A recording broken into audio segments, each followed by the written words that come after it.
Assalamualaikum warahmatullahi wabarakatuh. Alhamdulillah wa syukurillah wallahu akbar. Kembali kita bersyukur kepada Allah Subhanahu wa taala dan berselawat kepada Nabi Muhammad sallallahu alaihi wasallam. Ananda yang saya cintai, semoga Ananda sehat selalu.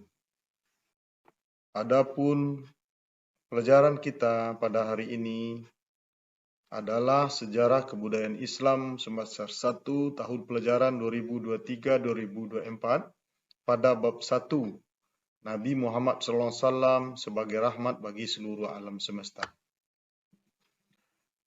Ananda, mari kita baca kembali firman Allah Subhanahu wa taala dalam surah Al-Anbiya ayat 107.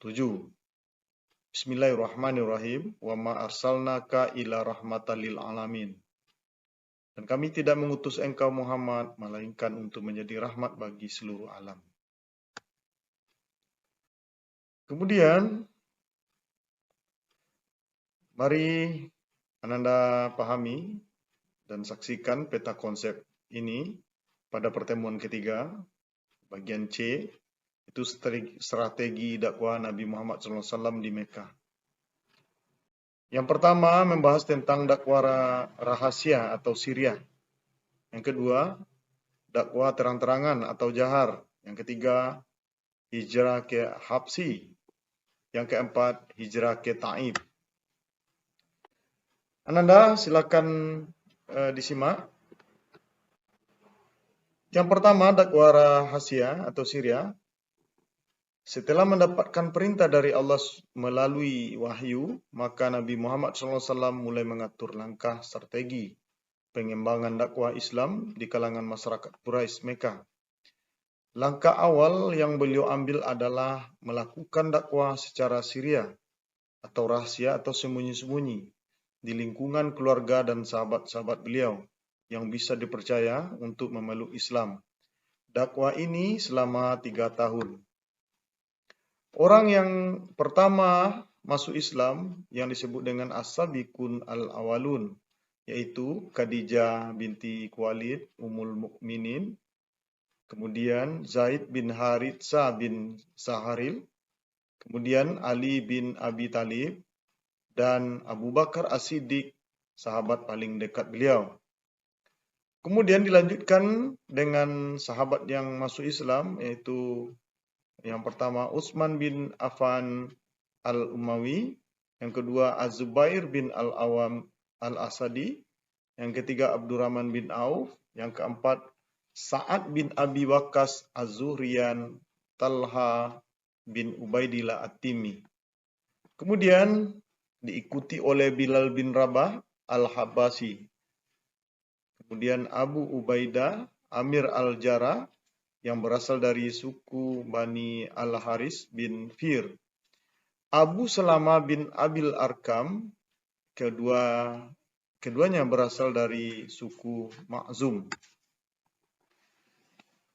Kemudian, Ananda, walau dakwah secara sembunyi-sembunyi, namun beritanya sampai ke kaum Quraisy. Mereka belum mempermasalahkan hal tersebut. Kemudian konsep yang ketiga, yaitu hijrah ke Habsi. Penindasan dan penyiksaan kafir Quraisy semakin keras, membuat Nabi Muhammad SAW memerintahkan kaum muslimin agar hijrah ke Abasa. Raja Abasa, As-Simma An-Najasi, adalah seorang raja yang adil. Kafir Quraisy risau jika Islam menyebar keluar Mekah. Maka mereka mengutus 2 orang untuk merusak hubungan dengan orang-orang yang hijrah tersebut. Kemudian yang terakhir, yang keempat, hijrah ke Taif. Pada tahun ke-10 kenabian, Nabi Muhammad SAW kehilangan 2 orang yang dicintainya, yaitu Siti Khadijah yang selalu bersamanya dalam menyebar Islam, dan Abu Talib, pamannya yang selalu melindungi dan membelanya dari ancaman kafir Quraisy.